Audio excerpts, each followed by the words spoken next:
Survei terbaru Paslon Pilgub Jakarta 2024 menunjukkan RK Suswono hanya memiliki 47,5% dan pasangan Pram Rano memiliki 31,5%.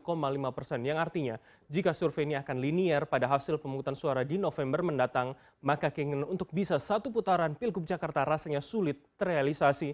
Lalu apakah sisa waktu 2 bulan ini merupakan waktu yang panjang atau jangan-jangan waktu yang sangat singkat untuk bisa merubah rentang elektabilitas kedua paslon yang kini ada di angka 16%. Dan untuk menjawabnya, sudah bersama kami analis senior dari Poltreking, Mas Duri Amrawi. Assalamualaikum, selamat malam Bang Mas Duri.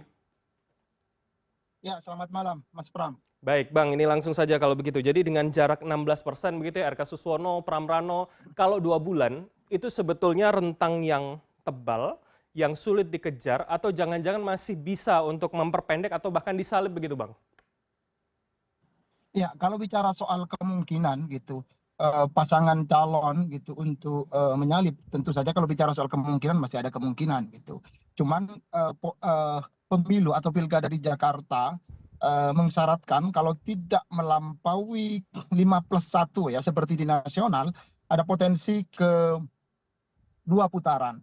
Nah, kalau jadi kalau RK Suswono, kemudian Pramono Rano sama-sama bertumbuh, tentu saja potensi untuk satu putaran itu akan semakin sulit karena tidak mungkin keduanya misalnya kalau terutama di Pramono Rano potensi untuk bertumbuh saya kira masih ada gitu.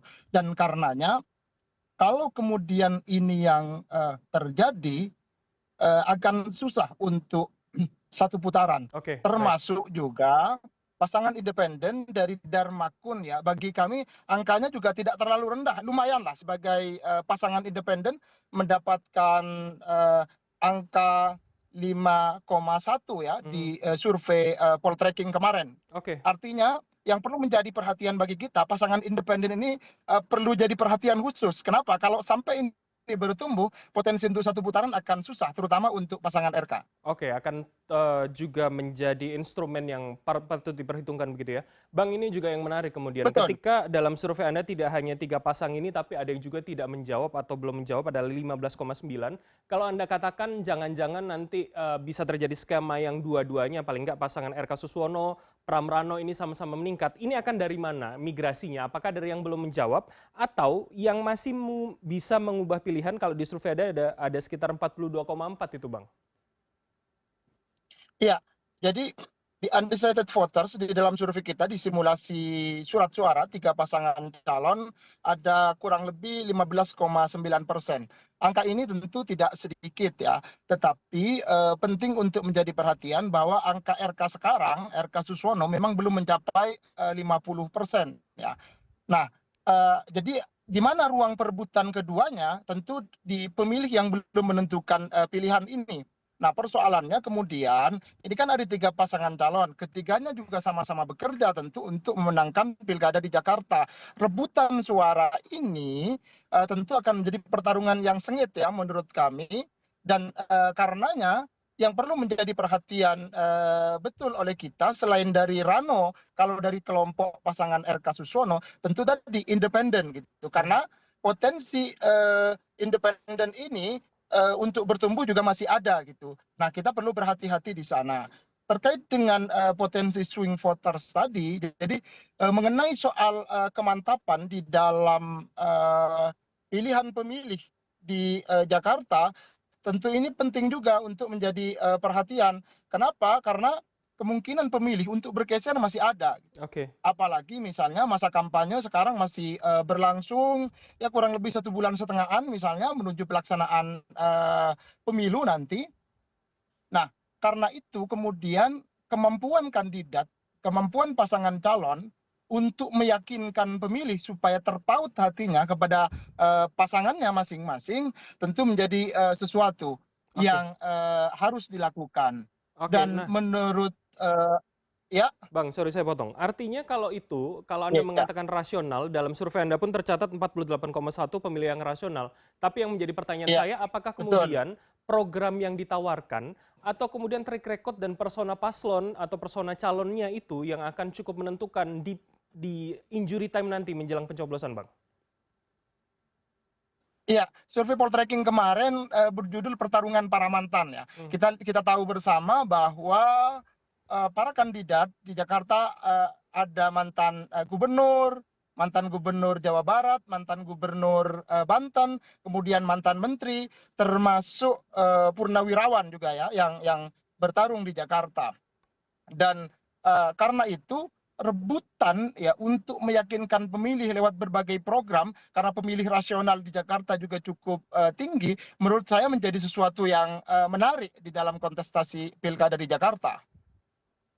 Oke, baik. Itu, tapi mana yang lebih dominan? Artinya, kalau kita bicara soal track record itu kan hari ini sudah bisa dibaca, Ya. persona hari ini sudah bisa dibaca. Seberapa kemudian program atau visi yang memang belum disampaikan itu nanti bisa cukup menentukan ataupun mengubah dari 42% tadi, Bang?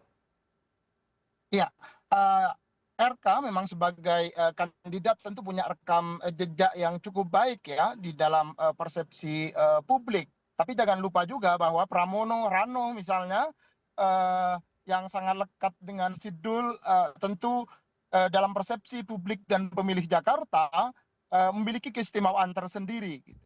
Dan karenanya rekam jejak memang jadi pertimbangan. Tentu untuk pemilih rasional juga salah satu pertimbangannya karena rekam jejak. Tapi jangan lupa ada program yang juga dapat jadi visi misi program dan seperti apa bayangan pemimpin di Jakarta untuk membawa Jakarta jauh lebih maju misalnya, itu pasti akan jadi salah satu pertimbangan yang menarik bagi pemilih. Mhm. Oke, baik. Itu juga akan cukup menentukan begitu ya. Nah, yang juga menarik bagaimana kemudian efek dari mantan gubernur atau ex gubernur begitu dalam survei Anda terpotret Ya. dua yaitu Ahokers dan juga Anies Baswedan. Itu akan apakah kemudian kalau suara Ahok begitu ya akan linier ketika kita tahu bahwa partainya mengusung Pram Rano dan suara Anies ini akan lebih cenderung benarkah lebih cenderung ke RK begitu walaupun tidak deklarasi, Bang Mas Duri? Ya, soal kecenderungan pemilih soal kecenderungan pemilih para mantan gubernur seperti halnya Anies Baswedan dan juga Ahok di Jakarta, tentu saja memang tidak kemudian semudah itu mengubah pandangan dan persepsi pemilih. Misalnya karena Ahok didukung oleh PDIP, kemudian secara keseluruhan pemilih Ahok akan bergeser ke Pramono Rano misalnya. Eh, Termasuk soal pemilih Anies Baswedan, saya kira soal resistensi, meskipun gambaran data misalnya, kalau di survei kita kemarin dengan merujuk pada Pilkada 2017 yang lalu, distribusi pilihan Basuki Cahayapurnama dan Jarod Saiful Hidayat memang masih terbelah ya. Jadi tidak terlalu terkonsentrasi pada satu pasangan calon, meskipun ada jarak gitu di antara Pramono Rano dengan RK Suswono gitu. Begitupun di pemilih Anies Sandi waktu itu. Jadi memang ada kecenderungan ke Ridwan Kamil Suswono gitu. Baik. Oke. Nah, tapi yang perlu menjadi perhatian, jangan lupa juga kan ada kampanye coblos 3 pasangan calon ya. Jadi ini menurut kami kita perlu berhati-hati juga, jangan-jangan kemudian misalnya itu punya pengaruh terhadap peta konstelasi politik yang akan terjadi di Jakarta nantinya. Oke, baik. Bang, terakhir kalau begitu, saya cukup mengingat bagaimana kemudian pada 2017 begitu ya, pada putaran pertama Iya. Anies Baswedan dan juga Ahok pada saat itu sangat ya jaraknya lebih tipis daripada sejumlah survei yang dilakukan beberapa bulan sebelumnya. Apakah itu juga akan bisa saja terjadi pola demikian pada November mendatang begitu, Bang Mas Duri?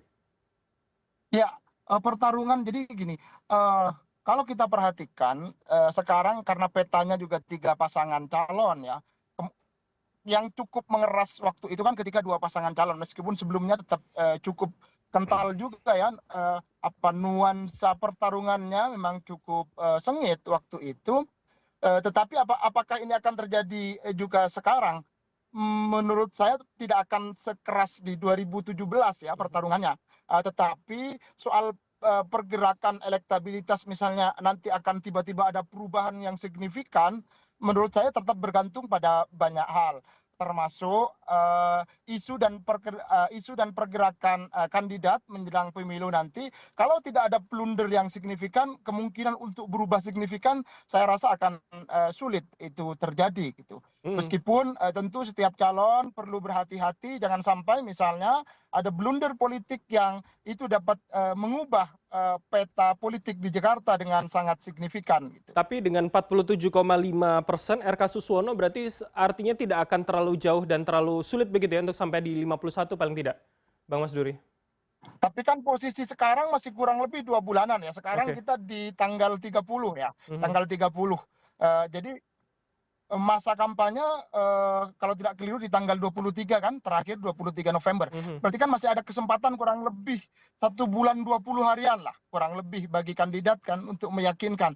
Nah, melihat rentang waktu ini, apalagi untuk konteks Jakarta, di mana jangkauan kandidat gitu kan, untuk menjangkau pemilihnya sangat mudah gitu. Dan termasuk soal infrastruktur digital di Jakarta, jangan dibandingkan dengan daerah-daerah pedalaman. Oke. Artinya dalam sekejap kalau ada isu, ada blunder politik yang terjadi, bisa saja dalam sekejap menggerus posisi elektoral yang mungkin sekarang unggul, tapi dalam 1-2 minggu misalnya bisa terjadi pergerakan yang signifikan gitu. Oke Artinya oke, baik. membayangkan Jakarta bagi kami beda dengan daerah-daerah lain ya. Baik, berarti segala kemungkinan masih bisa cukup terjadi begitu ya hingga 1 atau 2 bulan ke depan. Betul, Terima betul, kasih betul. atas waktu Anda, Bang Mas Apalagi Duri ya, Amrawi, analis senior Poltreking Indonesia telah berbagi insight di CNN Indonesia Prime News hari ini. Selamat malam, sehat selalu, Bang.